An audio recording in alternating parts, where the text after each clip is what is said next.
Magandang umaga. Mga igan, may sunog po sa kanto ng FB Harrison at Buendia Avenue dyan sa Pasay City. At para sa detalye, may unang balita si Luisito Santos ng Super Radio DCBB.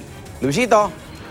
Yes, Igan, kontrolado na itong sunog na naganap na dito sa isang residential area sa Barangay 23, Zone 2, dito sa Pasay City. Alas 6:20 ngayong umaga nang ideklarang fire under control itong sunog na malapit lamang sa panunukan ng FB Harrison at Buendia Avenue.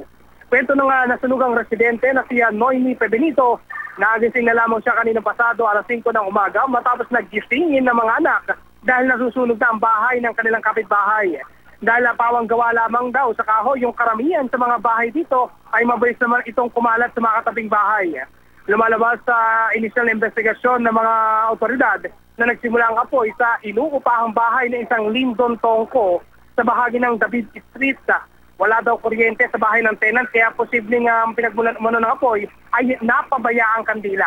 Bagamat wala nang posibilidad Igan na kumalat pa sa mga katabing establishmento itong sunog, ay binabantayan pa rin ito ng mga bumbero dahil sa mga nagliliparang alipato. Ang sitwasyon ngayon dito sa may kahabaan ng FB Harrison ay hindi muna pinapadaanan sa mga motorista itong nabagit na kalsada dahil nga sa mga nakapwesto pang mga fire truck na rumesponde dito sa sunog.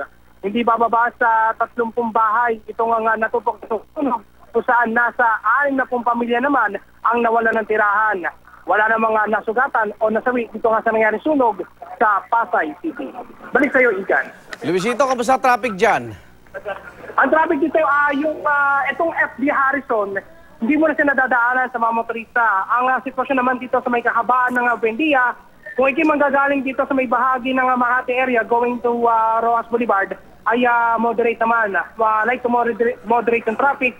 Pero yung kung kayo po ay papunta po ng Makati area, ay asahan nyo na po yung bahagyang pagsisikip na ko, lalo na kapag pumasok po dyan sa may bahagi po ng Makati City. Maraming salamat, Luisito Santos sa Super Radio DZBB.